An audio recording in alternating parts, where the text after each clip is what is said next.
میرے عزیزو، گزشتہ ہفتے بات ہوئی تھی دل کی بیماری اور اس کے علاج کی، جس میں ایک بیماری دل کی یہ بات ہوئی تھی کہ انا، تکبر، ایگو جس کو کہتے ہیں، وہ بڑی خراب بیماری ہے، دل کی ایسی بیماری جو انسان کو ذلیل و رسوا کر دیتی ہے۔ اب یہ بیماری جس کے دل میں آ گئی، یہ بیماری جس کے دل میں پیدا ہو گئی، اس کے بعد ساری بیماریاں، ساری خرابیاں اور ساری برائیاں کرنا آسان ہو جاتا ہے۔ اسی بیماری کے ضمن میں انسان ایک اور گناہ کرتا ہے جس کو غیبت کہتے ہیں، جس کو عیب ٹٹولنا کہتے ہیں۔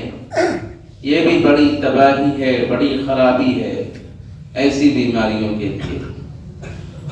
قرآن کریم میں اللہ تبارک و تعالی نے یوں فرمایا وَيْلٌ لِكُلِّ هُمَزَةٍ لُمَزَةٍ کہ بڑی تباہی ہے، بڑی خرابی ہے ایسے لوگوں کے لیے جو سامنے برائیاں بیان کرتا ہو اور پیٹھ پیچھے اس کی غیبت کیا کرتا ہو۔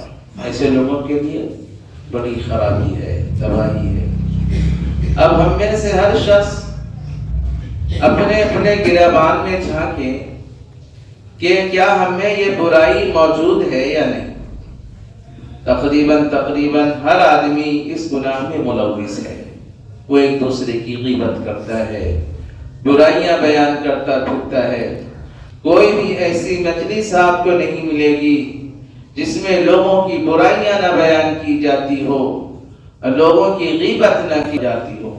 آپ کتنے اچھے محفل میں چلے جائیں، وہاں یہ سب باتیں ضرور پائی جاتی ہے۔ معاملہ کیا ہے کہ ہم نے اس برائی کو گناہ سمجھا ہی نہیں، غیبت کرنے کو گناہ سمجھا ہی نہیں۔ غیبت تو ایسا گناہ ہے، ایسا گناہ ہے کہ اللہ تبارک و تعالی نے قرآن کریم میں فرمایا وَلْيَغْتَبْ بَعْضُكُمْ بَعْضًا کہ تم میں سے کچھ لوگ ہیں جو ایک دوسرے کی غیبت کیا کرتے ہیں، ایک دوسرے کی برائیاں بیان کیا کرتے ہیں۔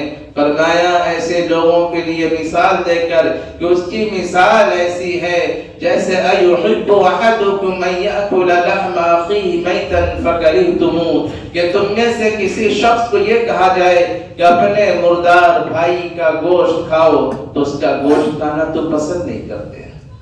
یعنی غیبت کرنا ایسا گناہ ہے جیسے اپنے کوئی مرا ہوا بھائی، سگا بھائی مر جائے اور اس کا گوشت نوچ نوچ کر کھایا جائے۔ اسی طرح گناہ غیبت بھی ہے۔ اللہ نے فرمایا فَكَرِهْتُمُوهُ تم تو اس بات کو پسند نہیں کرو گے کہ تمہیں تمہارے مردار بھائی کا گوشت کھانے کو کہا جائے، اس بات کو نہ پسند کرے گے۔ کوئی بھی شخص کتنا ذلیل کیوں نہ ہو اپنے بھائی کا گوشت نہیں کھائے گا، یہاں تک کہ پاگل بھی نہیں کھائے گا، مجنون بھی نہیں کھائے گا۔ پھر فرمایا غیبت کرنا تو یہی سزا ہے، اور غیبت کرنے والے لوگ ایسے ہی ہیں۔ اب وہ جس طرح مرے ہوئے بھائی کا گوشت نوچنے کے کھانے سے اس کو تکلیف نہیں ہوتی، اسی طرح جس کی غیبت کی جاتی ہے جب تک اس تک بات نہیں پہنچتی اسے بھی تکلیف نہیں ہوتی۔ فرمایا ایسا نہ کرو، پرہیز کرو ایسے گناہوں سے۔ یہ گناہ تو اتنا بڑا ہے کہ ہمارے نبی صلی اللہ علیہ وسلم نے فرمایا الغیبۃ اشد من الزنا۔ کیا فرمایا؟ الغیبۃ اشد من الزنا۔ آپ علیہ الصلوۃ والسلام نے فرمایا کہ غیبت تو زنا سے بھی زیادہ سخت ہے، زنا سے بھی زیادہ سخت ہے۔ اب کوئی شخص زانی ہو، کسی سے یہ گناہ سرزد ہو جائے، اب قوم میں سامان میں اس کو کتنی بری نگاہ سے دیکھا جاتا ہے کہ فلاں شخص جو ہے اتنا برا کام کرتا ہے، وہ زنا کرتا ہے، بدکاری کرتا ہے۔ اب اسے لوگ اس سے ملنا جلنا بھی پسند نہیں کریں کیونکہ یہ گناہ کو گناہ سمجھا جاتا ہے، بہت بڑا گناہ ہے، بھی بڑا گناہ ہونا بھی چاہیے۔ ایسے لوگوں سے نفرت ہونی بھی چاہیے جو یہ گناہ میں ملوث ہے، توبہ استغفار نہ کرے۔ لیکن آپ علیہ الصلوۃ والسلام نے فرمایا کہ الغیبہ اشد من الزنا کہ غیبت تو زنا سے بھی زیادہ سخت ہے۔ اب بتاؤ زنا کتنا بڑا گناہ سمجھتے ہو اور غیبت کو معمولی؟ زنا کی بات کی جائے تو تم اللہ نعوذ باللہ استغفر اللہ پڑھو گے اور غیبت خوشی خوشی کرتے ہو.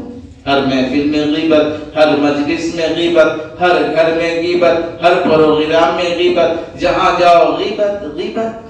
ایک دوسرے کی بات رکھائی، ایک بھائی دوسرے بھائی کی برائیاں بیان کرتا ہے، ایک دوست دوسرے کی دوست کی برائیاں بیان کرتا ہے، اسے گناہ نہیں سمجھتا.